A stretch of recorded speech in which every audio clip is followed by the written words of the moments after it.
What up, everybody? I'm your host, JP, and this is my co-host, Josh. Hey, everyone. Welcome back to another episode of the FilmBros podcast.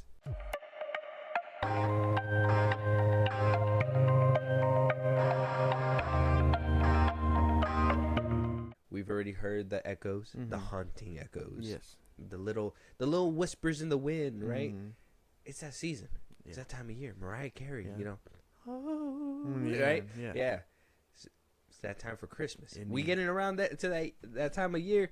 Obviously, Thanksgiving just passed. Hopefully, everybody had a good Thanksgiving. Everybody stuffed their face. Hopefully, nobody got stuffed. Okay, we're moving on. No. Anyway, hopefully, we had a wholesome Thanksgiving, and hopefully, you guys used our tips and tricks, and we even gave you guys something to argue about at the dinner table. So hopefully, you guys enjoyed that and had some great conversation, or maybe some very poor conversation. Maybe you guys still haven't talked. Yeah. Good luck with that. Go connect with your parents. But you know who you can talk to is us here at the FilmBros podcast, Yep. obviously, of course. One thing that we are going to start rolling out is our Christmas, our end of the year activities, right? We're going to get our Christmas list done. We're going to go ahead and talk about a few holiday movies. In the beginning of the year, we got the top 10 movies that we're going to go ahead and rank from 2024. That are best movies, and then we're also going to have our worst movies. Today, before we kick off our holiday stuff, we're going to go and take a jump back in time. Just a little jump back in time. Just a little bit. I was born in the 90s. Yeah. You were born in the 2000s, right? I thought it would be a good time to go back to the past. I think, Back to the Future, if you would, right? Yeah. Right? Crazy. Might as well just do something like that. We're going to give you guys a top 10 listing of our 90s movies. Okay, a few on the side too, because we obviously know the 90s was the best time. We had great films like Good Will Hunting. We had The Matrix at the end of that era. We had Casino. We had Goodfellas. Austin Powers and the International Man of Mystery. We had The Fifth Element, American Pie towards the tail end. We had so many great things in the 90s. Now in 2024, everybody just complains about reboots, remakes, no creativity because they redo whatever they did back in the 90s. Yeah, if you're not part of a franchise, you're a problem. Like, it's become a little bit saturated. The 90s thrived on non-continuity. They were like, hey, man, we're just going to put out a movie, and if you like it, you like it. Like, they made Space Jam in the 90s. Yeah. When did you ever think Michael Jordan was going to cross with cartoons, and then they try to redo that formula in 2023 or 2022 with Space Jam and LeBron? And how did that work out for them? Sure was ass. Yeah. We're digging back in the barrel to see what were the great gems. And, shoot, if you can even, in the list that you find, if you can even think of, like, little gems that kind of reflect movies and how they kind of took that idea into the movies today, we'll discuss and we'll talk about it. But I do want to get into this top 10. Honorable mention, though, on my part, just so, like, nobody says that I didn't say this movie, because this movie is amazing, and I don't care what anybody says. You gotta watch Misery. Yeah, that's a good You one. gotta watch Misery. Misery. That's early 90s. That's the 90s, the 1990s. When Misery came out and I watched it, I was born in 96, so I didn't even watch it till like the early 2000s. When I seen that one, made you not want to get taken care of by anybody ever in your life. Yeah. Ever in your life. I don't ask for help. Just let me die. Deep-rooted things going on there. Josh? Yeah. You were not born in the 90s. No, I wasn't. Before we get into our top 10 and all that stuff. There's a lot of movies, right, that you got put on by maybe relatives, right? Uncles, father, mother, whatever. You had some that I put you on. You had some that maybe another sibling put you on. When you go back to revisit these 90s movies, not to go as far back as like Rosemary's Baby in the 60s. I know, like, you were like, what the fuck is this? Different timeline. But at least in the 90s, going back to those movies and watching those, how does those make you feel compared to like the movies today? I would say they had a little bit more heart in them, and a lot of more originality, only because you were right about the whole, like, everything wants to be a franchise or a sequel or, some obscure movie based off, one page from forever ago. One person in the background of a 90s movie? Yeah, like they had originality. They had color. They weren't afraid to try things. I mean, Practical effects. yeah, a lot of cool stuff came from the 90s. Even like big major leaps in like CGI and stuff too. You know, you had the Terminator movie make an attempt, which was real and also stop motion.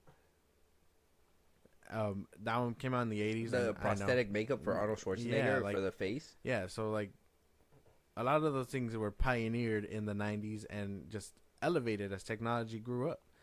So, I mean, I would say the 90s really did set the pace. Now we got whole faces being blown off. Yeah, faces being blown off. You got whole CGI monsters. You got movies that are just green screen. I think I talked about this before, but this is something in the 90s that I loved.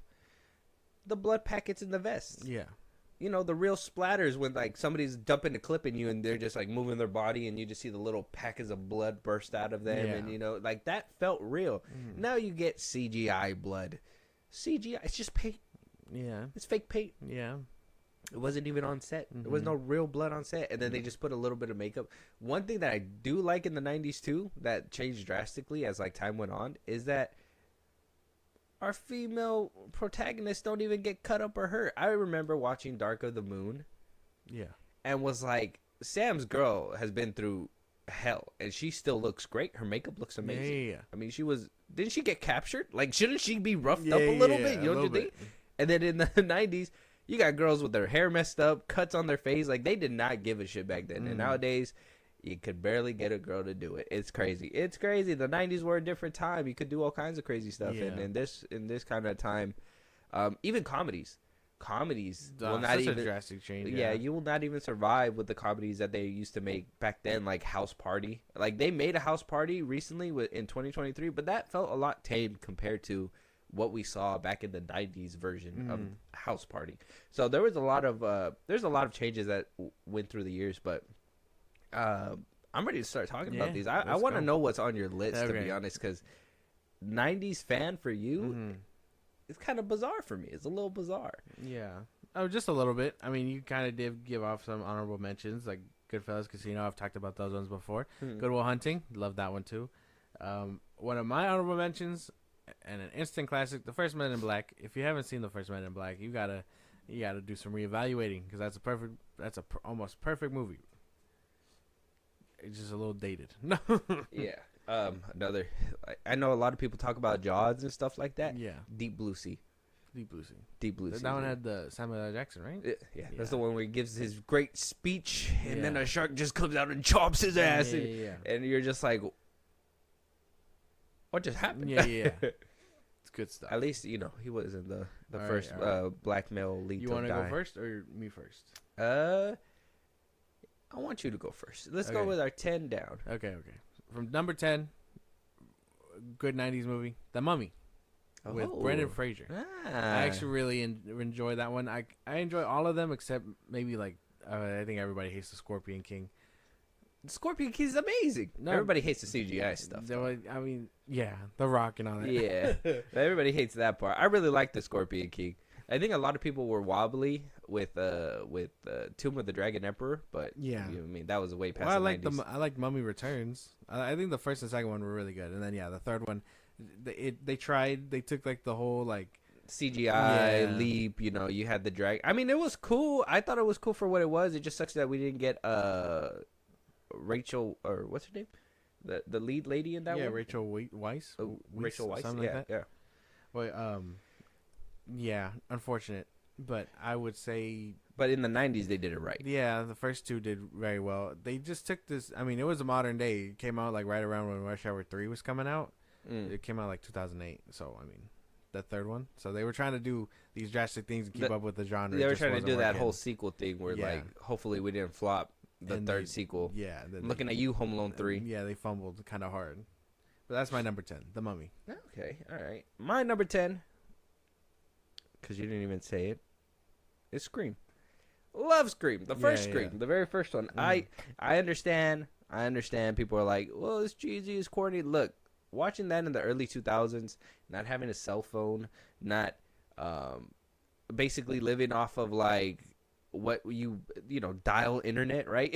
At the time, I think it was Scream came out like in the late 90s, like 99. So that one was like, internet was barely coming up and all that stuff, and you were just like, if somebody breaks into my house, I'm fucking done. Yeah. I'm a child, bro. I'm looking around. I'm like, dude, if he comes in here, I'm done. I'm done for it. Yeah. So that one will stick to me. Scream is one of those, like, is always going to make my top 10, but for sure, as a 90s film, Stu, Billy, like, them two being the killers was a crazy twist. I was like, there's two? Yeah. You only expect one. And then as you know, as a kid, hearing the words "always shoot him in the head," it was kind of like, you know, stuck to me. Yeah, it's a good movie. I won't lie to you. A little low on my part, but not pretty good. A little low. Yeah. Okay.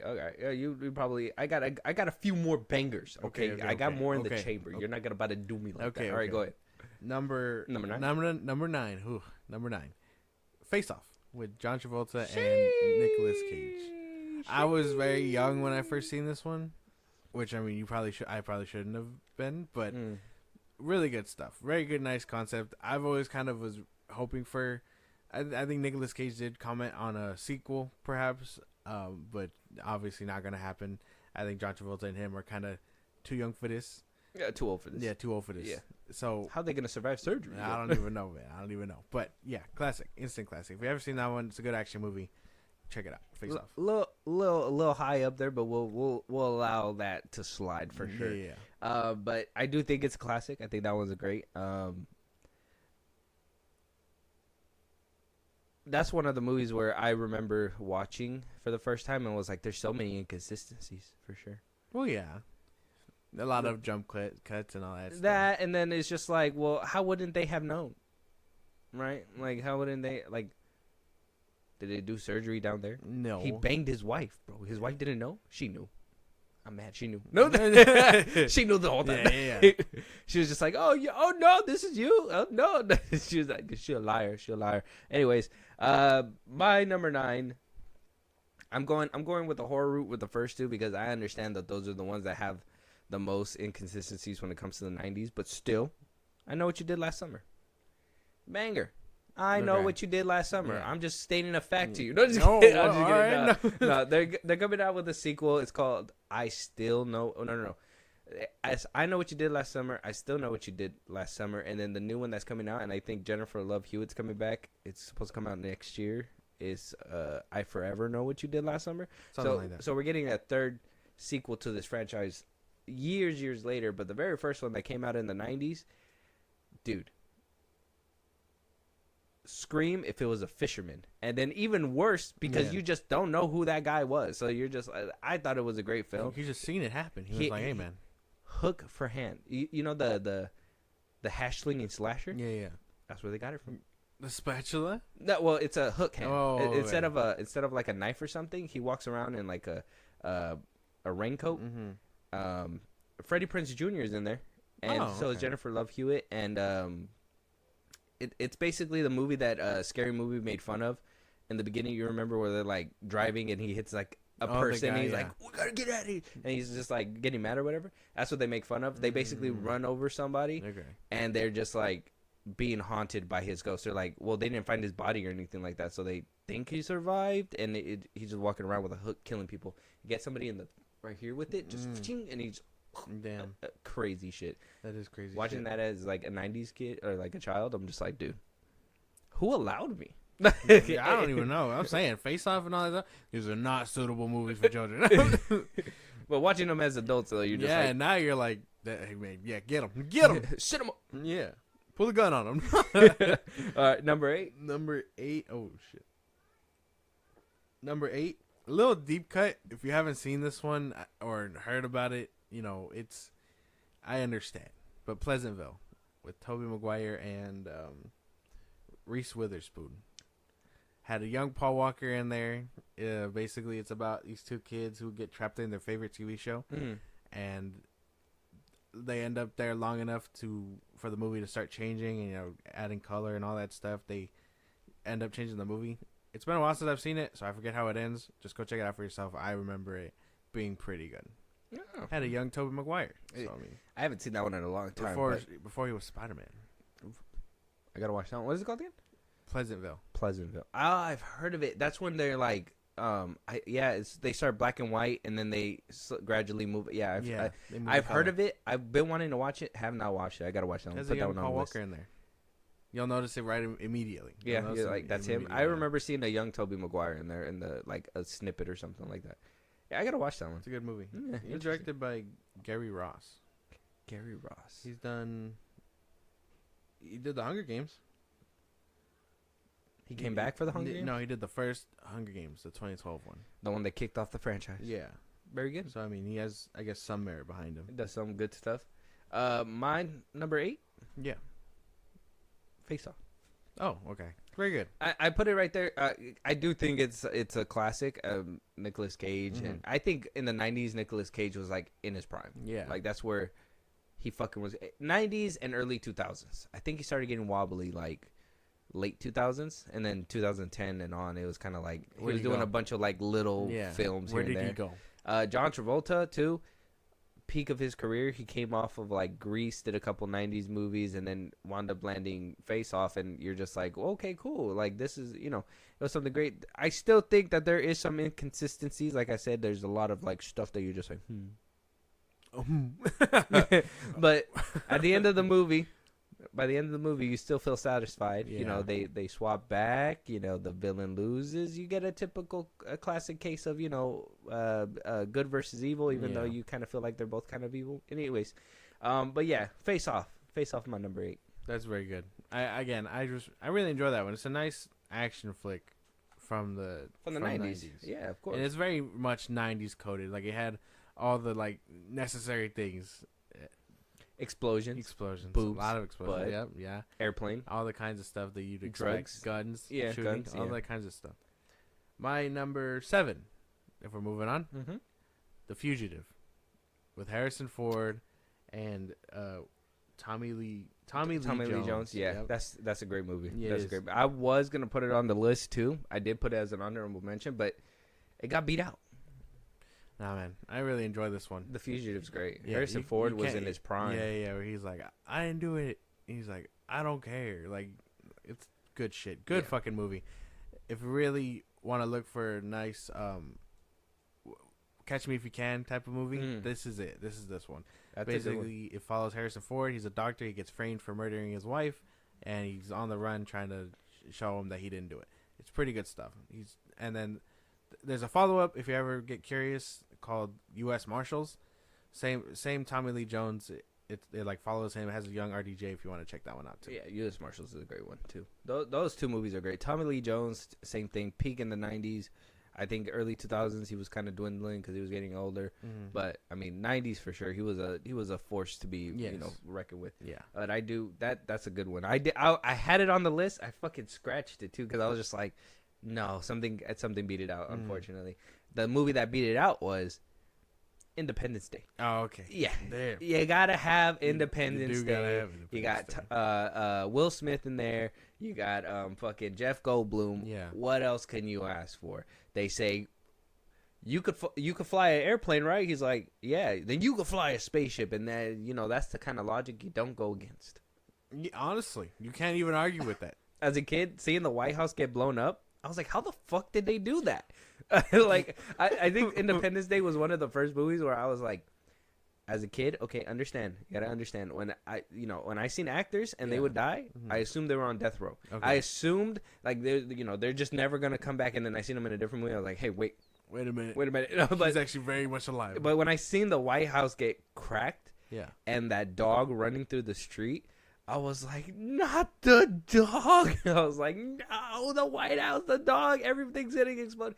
That movie was just a trip as a child, and I still remember it. It's so funny. It's a good movie. I think I rewatch that one every Independence Day. I won't lie to you. Like, I think once it gets around 4th of July, I'm just like, I gotta see this. I like the scene that always gets me is the scene where the dad sacrifices himself.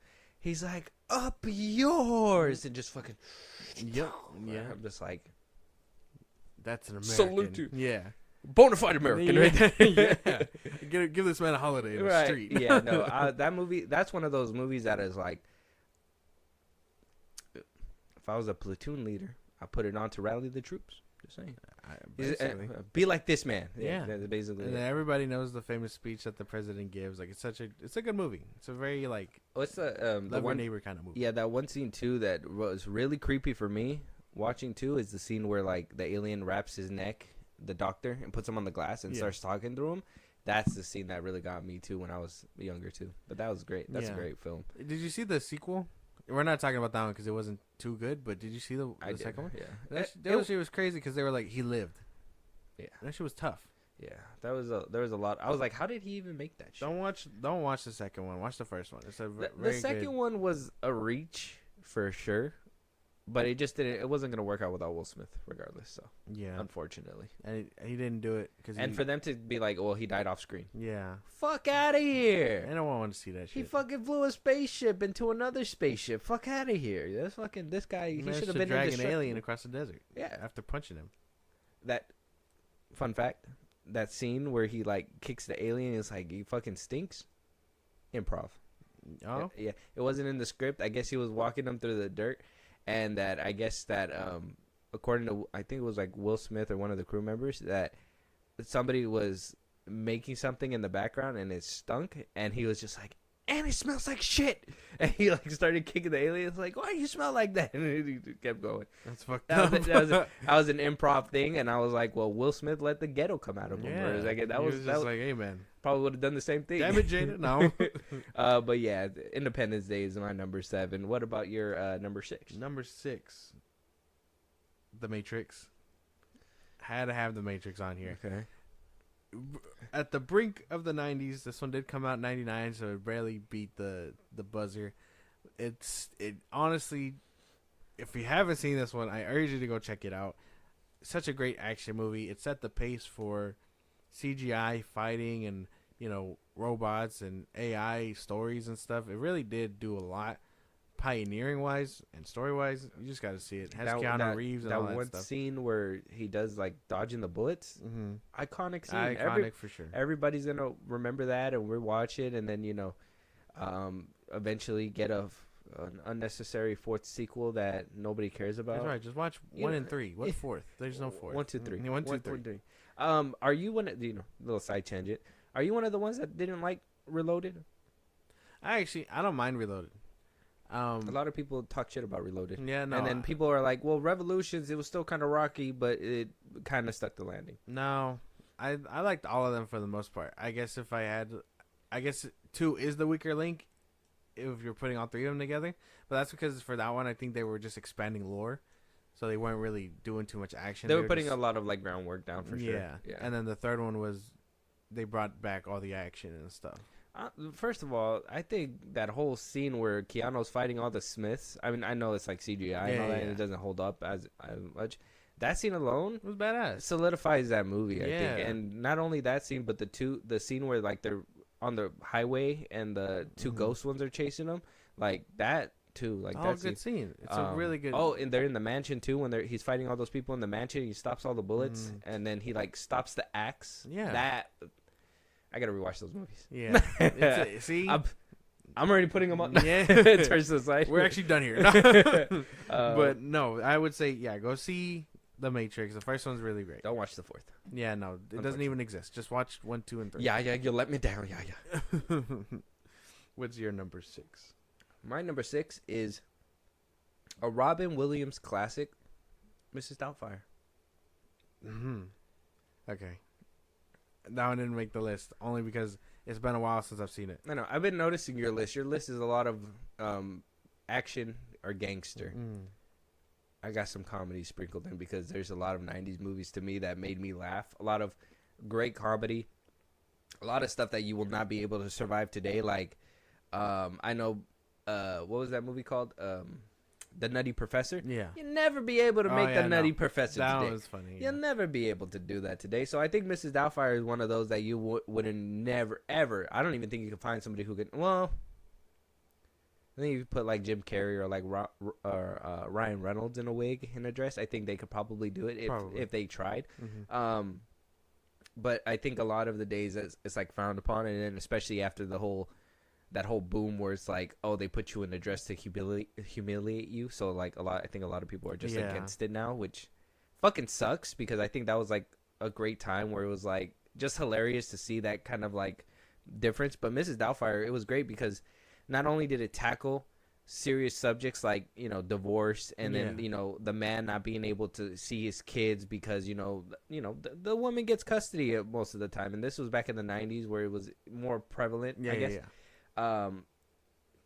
So seeing that kind of struggle, but then also being able to sprinkle in the humor that he did, where, you know, he sticks his face in the pie, and he's like, "Oh, you want some cream?" And then it just drops on it in a cup. And the scene where he does the dinosaurs, where he's like, "Oh, we're going extinct." Like, Robin Williams was obviously just a force in it himself, but I think this movie really just pushed that limit and envelope for him. That this movie will forever be that, like, what's it called?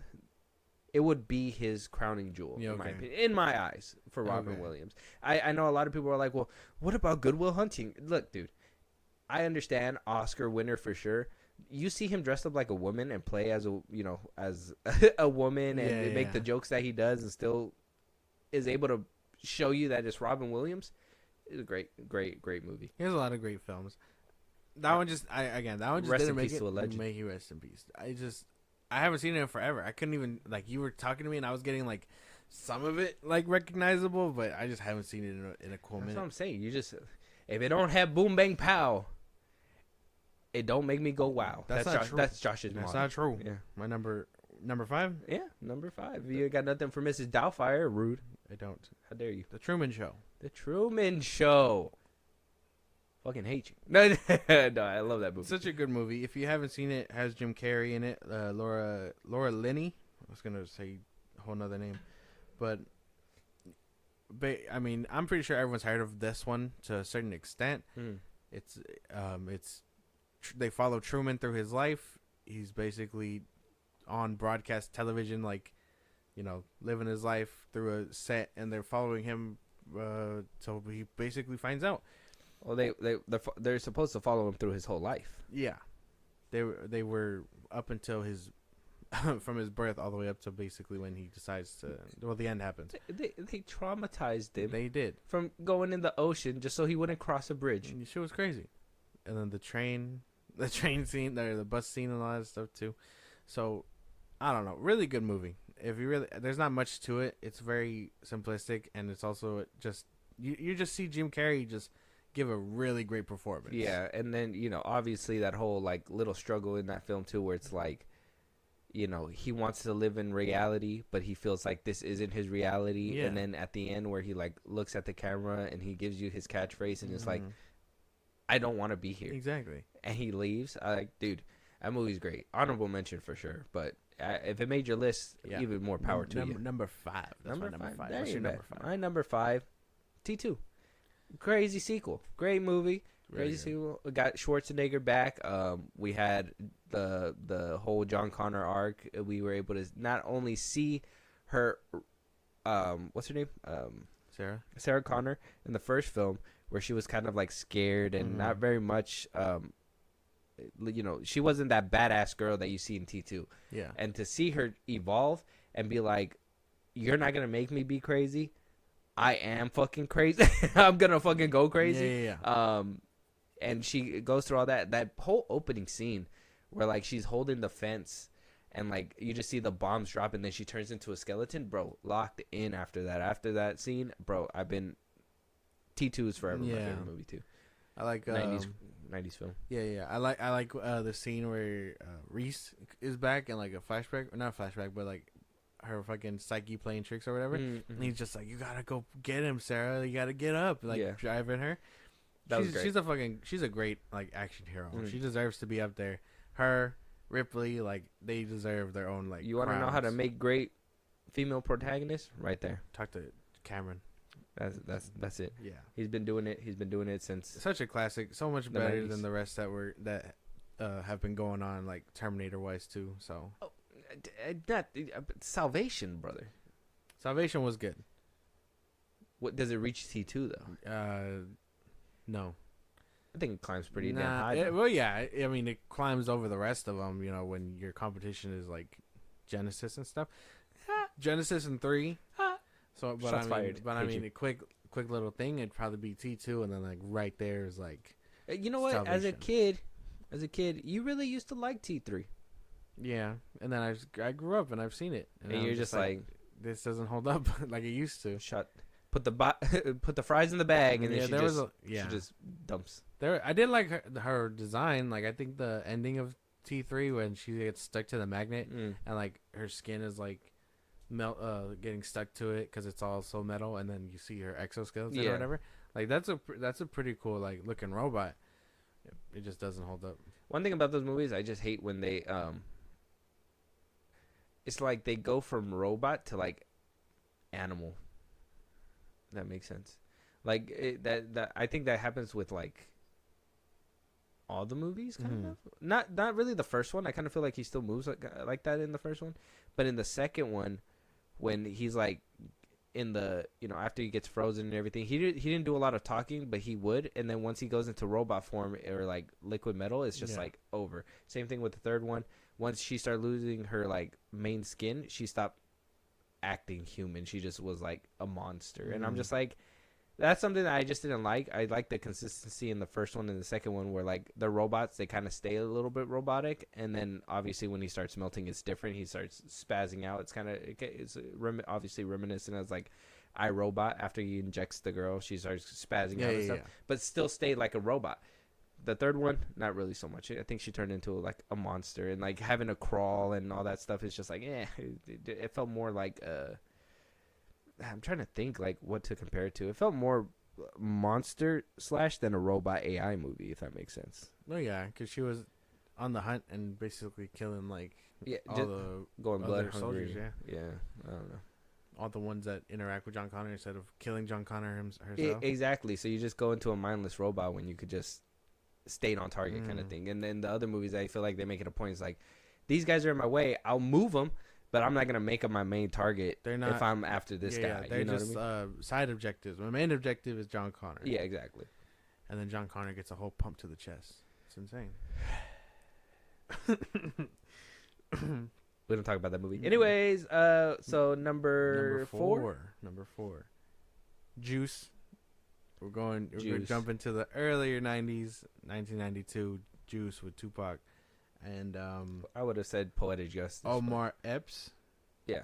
That one's a great movie. Which, I mean, not knowing at the time when I first seen it, he grows up to be the dude in House. Mm-hmm. So, I mean, I think once you start recognizing names, you're just holy shit. He's the dude that doesn't stop singing now. He just fucking sings everywhere he goes. Yeah. Yeah. Has Tupac, it has all these other people, has Bernie Mac in it. What's that show that he does? He does like a daytime show where like contestants go up and stuff. Does he? Yeah. I don't know. I think he still does it. I used to watch it. I used to watch it when I was like in middle school, high school, but I'm pretty sure he still does it. Yeah. It follows Juice follows these group of friends, all basically trying to earn respect from the streets and hood that they live in. It all goes kinds of south. It's a pretty good movie. Check it out. Tupac has a short film career. I would say every movie he's done is pretty good. I mean, there's this one. There's the other one he did with. He Jada, just turned. Right? He just turned 51. Did he? A couple weeks back. Yeah. Oh, very cool. Very nice. Mm-hmm. Omar Epps. I'm trying to think of what's the damn show he's on right now. Yeah, but he was in House and stuff like that. That's a good show. Yeah, he has a short film career. He has probably like 4 or 5 movies, and then everything else is like documentaries about him, which is unfortunate, really. Unfortunate. He does what he can, man. No, I mean I'm talking about Tupac. Oh yeah. Like looking at his filmography, it's just his pictures plastered on all these documentaries, and it's like. Yeah, he only had 2 major movie roles, and then his life was cut short. So yeah, he was in Scream 2, Omar. Yeah, he got done in like the first scene. He was in Don't Be a Menace. Yeah, he got done in. Such a good movie, like classic movie that I kind of haven't seen in a while either, but I can recollect because it's actually really good. Mm-hmm. They're good. Your number 4. Yeah, my number 4 is There's Something About Mary. Tell me about that one. I'm gonna let you think about that one. No. Tell me about it. No. Well, it has Tom Cruise, Cameron Diaz. It's basically he's helping. He's helping. What's his name? What's his name? Matt Dillon? No, he's It wasn't Tom Cruise. It was Ben Stiller. Ben Stiller. Yeah, Ben Stiller's in there with Cameron Diaz, and what's his other dude's name? Oh, Matt Dillon. Yeah, it's basically him. He's just Ben Stiller. He's trying to get with this girl or whatever that he used to like back when he was like a dork, a nerd or whatever, and he liked her. She was like super hot, and when he grew up, found out that she's single and she's kind of like ditzy, like a little klutzy, and kind of found out why he doesn't, wasn't able to. He goes through all these different things. One scene in particular that really stands out to me that it would always get to me because I didn't get it the first time and then I got it the next time around. He went into the bathroom to go in her house to basically go and because he was just too aroused. He went to go do his business in the bathroom. Yeah. She goes and uses the bathroom afterwards, and she's getting ready, and she's like, "Oh, you left some of your gel on the sink." And so she grabs it, and she does her hair with it, and she didn't notice, but she left a piece sticking up straight up like this because of his gel. Yeah. If you know what I mean. I'm picking up what you were so that's like one of the main things that kind of stands out of that film, but it's a good, funny little that's crazy comedy. Yeah, that's crazy. I'm gonna have to check it out. Yeah, there's something about Mary. I haven't seen a lot of Ben Stiller movies. I think I've only seen the few ones that I know. The Night at the Museum movies. I see clips of Zoolander going around because I guess that one's finally getting its appreciation. Yeah. Obviously saw Tropic Thunder. But yeah, no, haven't seen a lot of Ben Stiller movies. And then I think there was one scene too in that one where he gets his. Oh, that's why it didn't work out. It didn't work out because when he was younger, and he was about to like ask her out and stuff like that, he got too nervous and he got his thing caught in the zipper, and they had to get him an ambulance and take him to the hospital and basically get it unstuck. Oh fuck! Because they said how'd you make it? How did you hit it and still zip it up 3? Yeah. Nah, that sounds painful. Yeah, dude. It's bad. Oh God, man. All right. Well, I haven't seen it, so it's on the watch list now. So I'm gonna have to check it out. The one that I was talking about with Tom Cruise, he's a sports agent. It's Jerry Maguire. But that was an honorable mention. That's a pretty good one. Yeah, Jerry Maguire. All right, number 3. Number 3. We finally made it. Here we go. Top 3. What are your top 3 90s films? We just seen this one. We do have a review on it. Recency bias. No. Well, kind of. It's a nice romantic movie. But Ghost. Oh. With Patrick Swayze. There's not much to say here. It's a really nice, like, romantic movie. It deals in certain things with, like, life and death and spirits and all that stuff. Whoopi Goldberg's in there. Whoopi Goldberg's in there if you find her a little too problematic now. She wasn't as problematic when this one came out. So. Or when the Sister Act came out. It's a really nice little romantic movie. Check it out. It's really great. The 90s movies had tons of romantic movies. This one is definitely one of them. Yeah, that's one of those top ones where you're just like... It's unforgettable. That whole scene where he picks up the quarter and she kind of is like in awe. Her having to deal with like, is he here? Is he really here? Is he not? Her wanting to move on. And, that's a great one. That's actually a really good pick. I love Ghost. Ghost is might just watch it again. It's that time of year. It's that time of year. It's a good movie. But that's a great mention for sure. What was the scene that stood out for you when they came to that one? I want to say it's the ending scene, towards the ending scene, where I want to say it's where he like kind of controls Whoopi Goldberg, right? To like dance with her. Oh yeah, that scene. That's a good scene. And then it kind of like cuts to him and her dancing for a second. Yeah. And then it's him and Whoopi again. Such a good scene. Wipe teeth. I'm gonna put it on. You're making me want to watch all these movies. All right, that's a great one. That was a great one. Number 3 for me though is where I got to give a little boom bang pow into it. Okay. Speed, Keanu Reeves All right, Sandra Keanu Bullock. Reeves, Anne Hathaway, Speed. Oh no, it was Sandra Bullock. Yeah, Sandra Bullock when she was young, and she actually looked good, and not that whole Bird Box shit with like lipo and all that. That's messed whatever, up. you know, the fucking Botox Yeah, or whatever. yeah. But back then, Sandra Bullock, Keanu Reeves, the dude from Dumb and Dumber was in there. Mhm. The blonde dude. Yeah. I forgot his like real name, but he was in there too. Love that movie. That whole tension where it's like, you can't drop below a certain speed. When they were in the beginning, when he was like running for the bus and he blew it up on him, and he was like, see that bus, that one was empty. If you really want to save some people, you gotta get to this bus. And that whole chase where he like takes a car, jumps on the bus, having to try to make the bus stop, getting people off of the bus while trying to maintain speed. Yeah. Dude, that whole movie's just a thrill ride. I think the beginning too, where like he's like, I'm gonna use this crane to stop the elevator from dropping. Fucking genius. Had you at the edge of your seat. There was a lot of like twists and turns within that film that I was just like, damn, bro, like this is like writing at its peak for sure. Speed is one of those like top tier movies. I've seen it, and again, this is just another one of those things where it's like, I know what it is, I know what you're talking about. I have seen it, but you just haven't seen it in a long time. It's been a while. It is a really good movie though. It's a nice action flick. Yeah, it's pretty good. Keanu Reeves is killer in that He movie. He was on a high in the 90s, and then he started being. Now he's just John Wick. He's just John Wick. Oh no, Shadow. It's gonna be Shadow too. Not a lot of people pay attention to voice actors like that. Yeah, anymore. but if he can make that his and they don't destroy him, which I'm pretty sure they won't, he'll probably be like a really good like spin-off. Like he'll be a better spin-off than Knuckles. Yeah, for sure. I'm pretty sure. Yeah, it's gonna be great. I have no complaints with that one. That's a good pick too. Speed. Yeah. Right. Number 2. Pulp Fiction. Wow. John Travolta. Some Tarantino. Samuel L. Jackson, directed by Tarantino. It's a good movie. It's action filled. It has its comedy bits too, which I mean, I'm pretty sure aren't supposed to be comedy, but the scenes make me bust laughing. They're just improv by Samuel. Yeah. Where he's like, tell that bitch be cool. He's like, baby, be cool. He's like, tell that bitch be cool.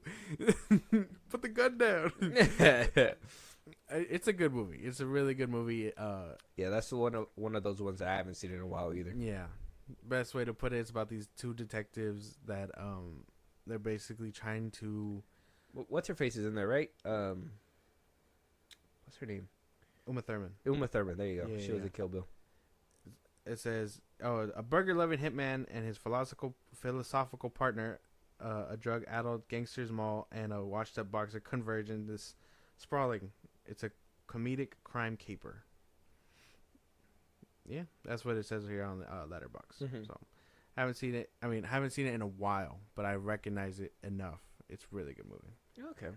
All right, that's a good one though. It's funny. I just find it really funny, and I know again. Samuel always puts like it's his just own. not supposed to be funny. It's kind of like that saying when he was like, "I'm tired of these motherfucking snakes on this motherfucking plane." It's like you didn't have to make it sound like that. Tarantino, I think he said in an interview that like you can put this movie on, like anywhere, and it'll still make sense. I don't know how true that is. I don't want to test that theory, but he said that like you could basically watch it backwards and like it'll all make sense. Sounds like a 2024 discovery you need to figure out. Maybe, huh? You need to do a Cat Williams and expose the truth. Bring it out. Just like start anywhere, start in the middle of the movie. Like it was false. Yeah. If you don't get any, I'm mad confused. Why is this black man yelling at him on a burger? Like you just started when they're in the apartment. That'd just be funny. But yeah, that's a good one for sure. Can't even be mad about it. But my number 2, you already said it, but Men in Black. Yeah, it's a good one. Tommy Lee, Will Smith, obviously, great chemistry. That whole scene, the opening scene where like he's chasing the alien. I remember that scene because I was like Men in Black. I assumed they was supposed to be like CIA and all that stuff. Yeah. So when I seen the beginning and a dude's eyes like kind of flickered side to side, and then he like jumped off the building, I was like, holy shit, what am I in for? Next thing you know, you find out that it's aliens. Vincent D'Onofrio as the villain in that movie, dude, how did he make his face look like that, dude? That shit was I don't even crazy. know. All that When he's makeup. like, water, sugar, more sugar. He's like, more sugar. Yeah, I'm yeah. like, dude, enough sugar, you alien. Yeah, those are great. The whole baby birthing scene where Yeah. like Tommy's like talking to the guy and Will's getting thrown all over the place, and it just turns out to be a cute little alien baby. Mm. Great movie. Men in It Black. is a great movie. I think the recognizable scene is when he's talking about, or basically when he's going through recruitment, and he's like, "Why did you shoot the little girl?" He's like, "That girl is not that. She's not supposed to be reading all these science books or whatever." Yeah. He's like, "Everyone else is just going about their lives." Oh yeah. What is she up to? What is she on? Yeah, she in the hood carrying these physics books. Like, see, this dude, he's just trying to work out. He's on the pole. How I He's, feel someone shoot me in the ass while I'm just getting my workout done. Oh, dude, I fucking love that movie. When Michael Jackson makes a brief cameo for some reason, or is that is that in the second one? That was that one. Oh, okay. Yeah, it's like a second, but Yeah, it he's wasn't like, him. remember, but I can be Agent J or Agent MJ or something Yeah. like that. Oh, yeah. Oh, it was the second one. Yeah, it was when he was walking through it. All I Oh, remember, okay. yeah, because that's when they started like expanding more, and then that's when they, he was on the screen. Yeah, yeah, He was yeah. on Oh, the TV okay, screen. so it was Yeah. the second one. All right. Yeah. Yeah. But I like that whole process too, where he's going through. He's like, from now on, you are part of no organization. You're not allowed to talk to anybody. You are just now Agent J. Yeah, I thought that was. and I really want to give this one its flowers because, to me, it was a great '90s film. But for me, it wasn't the best in the series. It spawned the best one, which was, in my opinion, Men in Black 3. Men in Black 3. I understand they're a lot older, but if you want to think of like a legacy sequel, like, you know, how they kind of did with Rush Hour to Rush Hour 3 and how they did with, we just talked about it with that other film, and Matrix, and they went all the way to 4 years later. This one being Men in Black 3, and it's still having the heart of the first one and still able to kind of attach to it, and then you kind of find out the roots to Jay and all that stuff, and all the cool stuff that came with it. Just the sheer fact that Men in Black spawned a movie like that will forever happen. Yeah, Men in Black 3. We've talked about it quite a bit throughout the episodes. You can kind of find the evolution if you really wanted to, but we give that one its flowers. It's really good. Yeah, I think that one's like the most slept on. And I do like Boris the animal in that movie too, or whatever. But yeah, Men in Black 1 though is like great. Boris. Yeah, with Vincent D'Onofrio, I think it really Vincent D'Onofrio and Tommy Lee Jones. Will Smith was still coming up in that movie, so I really liked them as like that straight to the hip. But you've seen that before if you've seen Wild Wild West, if you've seen Independence Day, if you've seen all these films, you kind of already know what kind of character he's playing. So I think Tommy Lee and Vincent D'Onofrio really carried the first one, and then when, you know, obviously adding Will Smith to the mix really helped it out too. So yeah, he was just the new kid on the block by then, and then he does grow up into his own. By the sequel, you can tell that they relied on him a bit more because more heavily. Tommy Lee Jones was a bit older, and I mean, And he in the doesn't third show one. up. He doesn't show up until like the third film, or not the third film, the like 30 minutes in. Tommy? In Oh the yeah, second because one. he technically was. He was gone. He was basically retired or whatever. So and then in the third one, Tommy was basically out of it the whole he movie. basically was gone. But Josh Brolin coming in as him, what a crazy casting pick, that yeah. worked. Yeah, That was like uncanny pick. That was crazy. and like his cadence to Tommy Lee was like spot on, dude. It was great. He's like, "What's your problem, Slick?" And they just sound exactly the same. He's like, "Have you seen him? He smiles like this." Like, Another movie I gotta watch again. All right. So your number one pick for a '90s film? you're gonna love me for this one. Ready? I bet. Scream. Yeah. Just again, right at the brink. 96. It was dealing with all this stuff. Instant classic. I don't give horror movies enough flowers, according to someone. No, You don't. so You talk shit about like movies like Night Swim. I think because have you seen it? No, but Scream to me is a classic slasher movie that I think I always go back to. It doesn't get boring. It doesn't really get repetitive. Obviously, I know the story, but seeing the kills, seeing how it all unravels, and the reveal was always just satisfying to me. Where he's like, "Well, this is why we're doing it," and Stu's just there. Like, Yeah. he's like, "I'm doing it." He's my partner in crime. He's like the ad-lib guy in the background. He's like, Yeah. yeah, that's why we did it. It's Yeah. like, well, fuck. So, instant classic movie that I really enjoy. And again, it's at the brink of everything. Like you said, it's at the brink of everything coming together. And it paved the way for 5 and 6, which I think were really good. 4, 5, and 6, which I think are really good. 2 and 3. They're okay. You know what? You're okay. Yeah, I am. 2 and 3 are amazing. I don't know about all that. I don't know about all that. 4 is great. Yeah, I'm with you there. Okay. 5 was great too. Okay. So was 6. All right then. But 2 and 3 were amazing. No, they weren't. They were okay. The problem with 2, no, was it 3 where they're on the movie set? Yeah, That one got too meta. that's the one with it was her brother and all that. Yeah. That was the one where I thought got too meta. 2 with in college makes sense. I'm kind of vibing with it a bit.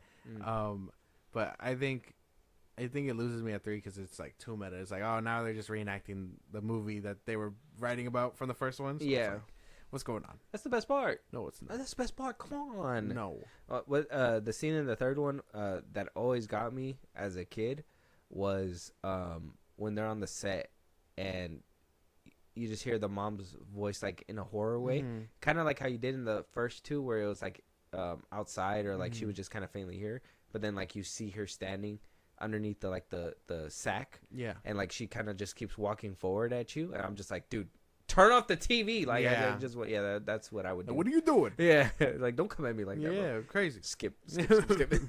You pause it for a second. You're just like, wait, and then go. I'm not prepared for this. Yeah. But yeah, that's the. Like, oh, there's some scary shit. Yeah. Scream 1 is 100% like will forever be like one of the best. I think one of like the scenes that really got me, and it's one of those things where it's like all the kids come in, the teenagers at the end when they're at the party, they're like, hey, I forgot the name of the principal. They're like, the principal just hung himself. Yeah. He's hung over there at the field post, and everybody goes sad for a second. It's like, anybody want to come and look? And everybody's like, yeah. And everybody just gets up and leaves, and the dude's just like, wait, like that's what they want you. He's like, forget him. And then that's when you get the iconic scene where like behind you, and It's such a good movie. Yeah, that whole scene where it's like the principal's hanging from the thing, and then everybody's just like, yeah, let's go. Yeah, and and that fucking the house just conveniently gets empty after that. Yeah, like super fast. I'm like, damn, everybody just wanted to see this man hang. Yeah, I like He was an asshole in the movie though. Yeah, for whatever fucking reason, and then I did like the little callback to Nightmare on Elm Street where he's like, who's out there? And he's like, huh? He's like, oh, not you, Freddy. Oh, yeah. Because he's just cleaning the fucking floors. Oh, that's right. The dude, the janitor, and he had like the hat and the shirt. Yeah. Very good movie. Very good movie. Rest in peace, Wes Craven. That's a good number 1 though. Yeah, R.I.P. Wes. What's your number 1? My number 1. Look, man. I got more honorable mentions, so I don't want nobody to come at me. Okay. But this will always be my forever top 90s movie. I say that with utmost confidence because no other 90s movie will ever beat it out. I don't care how gory, how funny, how much heart it has, because I feel like this movie has the most heart of the 90s. Okay. The Iron Giant. I knew it. I fucking knew it. Good shit. What a good way to put it all to rest. There you go. Good shit. I knew it. Tell us why. Tell him. No, that's all I had. That's it. You gave it. That's all I had. Well, first things first. I like to know that the revelation that I made later on, that knowing that was Vin Diesel's voice, is like top tier, top notch. I do think that this movie, Hogarth, being like the main character, starting off as like the kid that is alone and doesn't have friends, and just wants a buddy, and then finds this buddy from space, and he's just like this clueless robot because he got bombed on the head, unfortunately, and turning out that he could be very cool, but he could fuck you up in an instant. Yeah, I'm just like, dude, the Iron Giant just has to take it. I just love that whole film. I gotta who is it? Jennifer Aniston as the mom. She did really well. Who's the dude that played the guy with the glasses? Yeah, Jennifer Aniston as Annie was great. I knew it was her. Christopher McDonald as Kent Mansley. Oh, yeah. Dude, he's just super funny in that film. I just could not handle that. Harry Connick as Dean was great. Just the voice acting alone was just amazing. The that whole last scene where he's like Superman, Yeah. and just flies and just sacrifices himself for everybody was great. The ending when he's like, now we're all gonna, now he's like, oh, you just sent a nuke to the robot. He's like, yeah. He's like, and do you know where the robot is? And they just like look at him, and they look back. He's like, yeah. He's like, well, now we're all just gonna sit here and die. He's like, fuck all that. I'm gonna live. And he like tries to drive, and the robot stops him. Dude, this movie will forever be the best. And then how he gets a little thing at the end. I'm still mad there's no sequel because technically he wound up surviving. I just been waiting on a sequel, but I just don't want him to ruin the story. Another thing, I could spaz about this movie all the time. I did before Best Buy did a stupid thing and got rid of their whole physical media stuff. Idiots. I decided to go over there and I got the steelbook version of that film that had extended scenes to that movie. And oh my God, did it not only reinvigorate my love for the film, but it just adds more like context. It gives you more like of that heart feeling on why Hogarth was acting the way that he was. Yeah. I love that film. I love Iron Giant. I love everything about it. Yeah. If anybody tells me I'm going to watch it, I'm sitting there and I'm watching it. You tell me to do something in the middle of that movie, you're shot. Like, hey, can you? Yeah. No, I can't. Yeah, no. You were forming a question. I don't like It's not going to happen. It is a really good movie. It is pretty heartfelt. I do remember that scene too where he's just like, fire the missile. Yeah. He's like, that missile is right at the robot's location. Where's the robot, Mansley? Yeah. And they just gotta look and they're just like, well, fuck. Yeah. And then he was like, well, we can go to the bunkers. He's like, a bunker's not gonna save us. And I think the animation too, when it comes to the guns and stuff, was amazing. When like it came out very crisp. It still kind of holds up. And not a lot of 90s movies, animated wise, do. Yeah. Like you watch the Goofy movie and you're like, this is clearly a 90s movie. Still love it though. Yeah, well, yeah. I actively listen to the music too. So. Yeah, I like the. Fuck, what's his name? What's the dude's name? I forgot the dude's name, but yeah, I like the song in the beginning. Anyways, Terrence Campbell, something like that. yeah, but Iron Giant's my number one. Okay, but I do got a lot of honorable mentions that I want to. You probably have a lot more than I do. So let me just get mine through first. All right, bet go. We went through all of them already. Good Will Hunting, Casino, all these ones.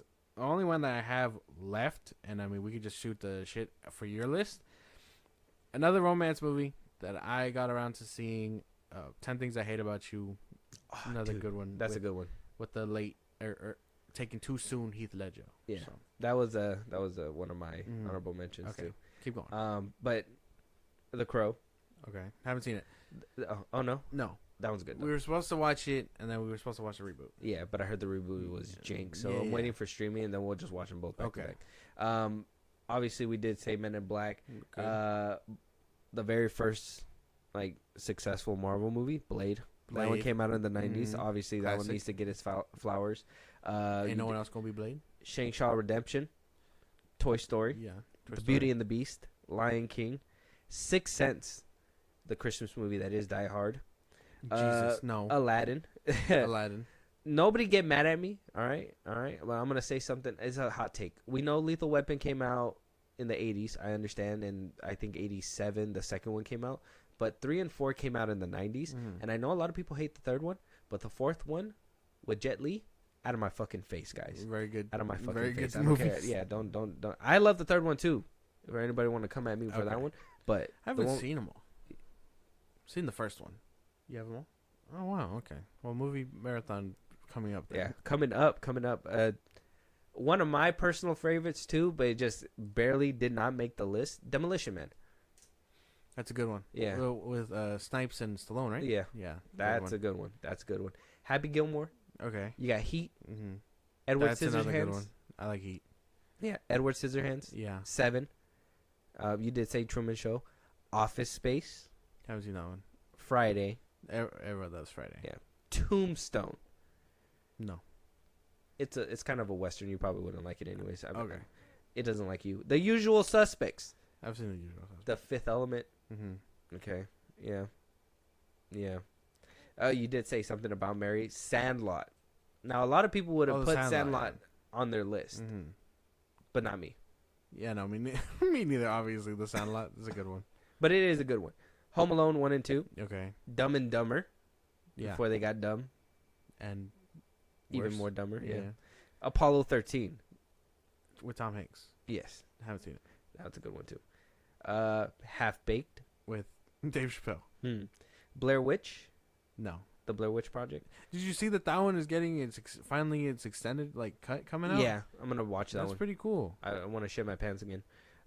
Poetic Justice. You did say Juice, but Poetic Justice. Yeah. Reservoir Dogs. If you haven't seen that one, that's I've a only good seen one. the show. You seen The Usual Suspects? Yeah. If you like The Usual Suspects, Reservoir Dogs. Okay. You'll like that one. Okay. Yeah, I think that's basically it. I said Happy Gilmore. Billy Madison. Billy Madison. That's another one. Yeah. Nightmare Before Christmas. Yeah. Another good one. Yeah. Great bangers. That's all I wrote down. But there's a lot more. Both It parts, part 1 and part 2 with what's his name? As Pennywise. Yeah. Fuck. Bill Murray, something like that. Not Bill Murray. Bill Murray's Ghostbusters. Tim Curry.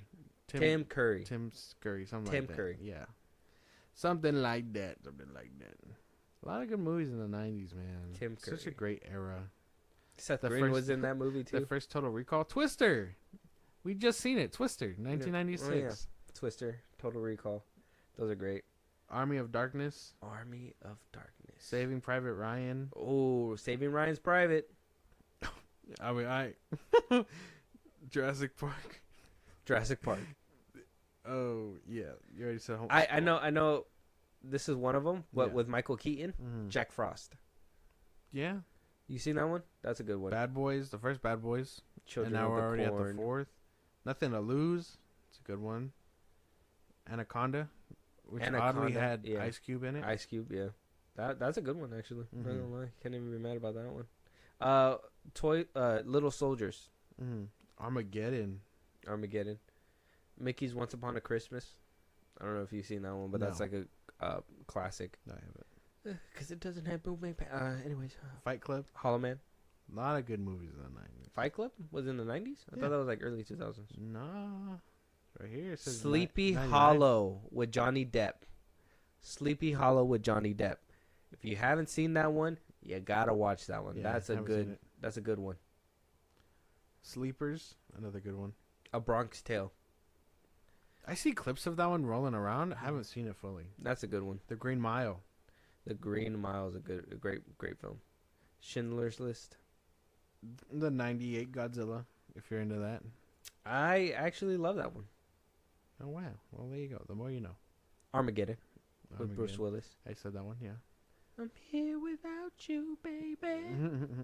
The Romeo and Juliet with Leonardo DiCaprio came Devil's Advocate with Al Pacino and Keanu Reeves. Oh, wait, yeah. Okay, yeah. I've seen that one. I have seen that one. Mm-hmm. Boys in the Hood. Boys in the Hood. With Ice Cube. Yeah, great films. Yeah, but let us know, guys out there, what is your top 10 90s films? Is there any movies that you heard of on here that you've never heard of before? Are you curious if we recommend it to you? Do you guys want a review of these movies? We are down to reach down into the 90s bag if we need to. Yep.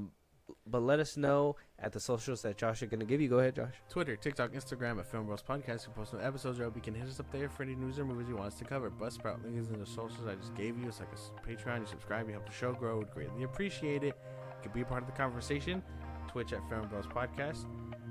When it's all said and done, you can subscribe to our YouTube at FilmBros Podcast. Oh, listen to us wherever you get your podcast. Spotify, YouTube Music, and Apple Podcasts. We're a bunch of places. Listen to us there. And yeah, subscribe to our YouTube. Make sure you watch American Pie. Yeah. Sure. Just leave it on that note. Watch American Pie. Stifler's in that movie. Mm-hmm. That's I think it came out in '99. Mm-hmm. Spawned the franchise. Okay. Just saying. But let us know once again your guys' top 10 picks, and make sure you guys hit the notification bells on everything so you guys are up to date with all the episodes, and also so you don't miss our holiday specials and our top 10 listings that are going to be happening in the beginning of the year. Why would you want to miss that? Exactly. Hit the notifications. We'll talk to you guys on the next one. Talk to you guys later.